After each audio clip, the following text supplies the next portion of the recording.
ঢাকায় আসছি না বাবা। আরে যে মুসলিম করেছো। আসসালামু আলাইকুম। আজকে আপনাদেরকে স্টেশন সম্পর্কে কিছু কথা বলবো। আমার ছোট্ট জ্ঞানে আমি যা জেনেছি আপনাদেরকে তাই জানানোর চেষ্টা করব আর কি। এটা একটা জংশন স্টেশন, এখানে আমরা ট্রেনের জন্য অপেক্ষা করছি। জংশন স্টেশনের বৈশিষ্ট্য হচ্ছে বিভিন্ন রুটের ট্রেন এই স্টেশন দিয়ে চলাচল করে। বিশ্বের সর্বপ্রথম ট্রেন চলাচল শুরু হয় ইংল্যান্ডে 1825 সালে। ট্রেন কিন্তু বিভিন্ন প্রকারের হয়, আন্তনগর ট্রেন, লোকাল, মালবাহী ট্রেন। ট্রেনের মূল চালিকা শক্তি হচ্ছে ইঞ্জিন। আগে ভাবতাম ট্রেনের ইঞ্জিন তো সামনে থাকে, তো এইটা সামনে টেনে নিয়ে যায়, ঠিক আছে, কিন্তু যখন ওই ট্রেনটায় আবার ব্যাক করে তখন ট্রেনটা কিভাবে ঘোরে এটা সারাক্ষণ মাথায় ঘুরপাক খেত যখনই ট্রেন দেখতাম।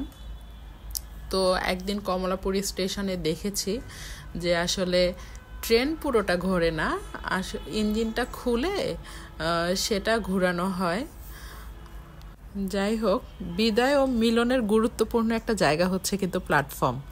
এখানে আপনি খাওয়ার জন্য স্ন্যাক্স টাইপের জিনিসপত্র পেয়ে যাবেন, টিকিট কাউন্টার আছে, ওয়েটিং রুম আছে, ওয়াশরুম আছে। আপনারা কি কখনো কয়লার ইঞ্জিন ট্রেন দেখেছেন? এই যে এটা হচ্ছে কয়লার ইঞ্জিন বা লোকোমোটিভ ট্রেন। এখানে কয়লা পুড়িয়ে বাষ্প তৈরি করে সেই বাষ্পের সাহায্যে চাকা ঘুরিয়ে ট্রেনটা আগে চালাতো।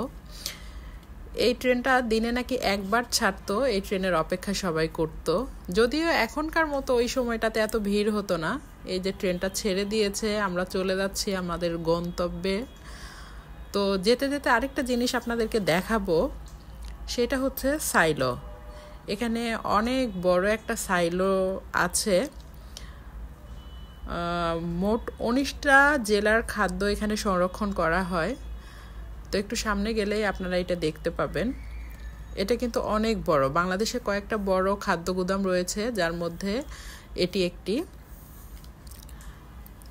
এখানে চাল, ডাল, কয়লার মতো উপাদানগুলো রাখা হয়, দীর্ঘ সময়ের জন্য সংরক্ষণ করা হয় আর কি।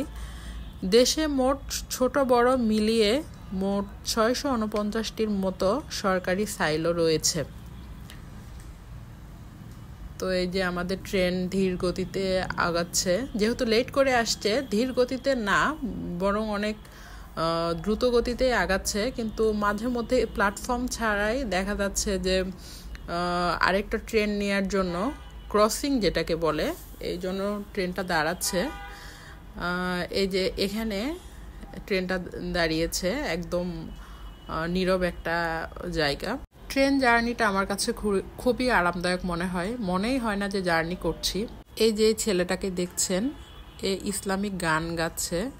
মাশাআল্লাহ, কণ্ঠটা এত সুন্দর,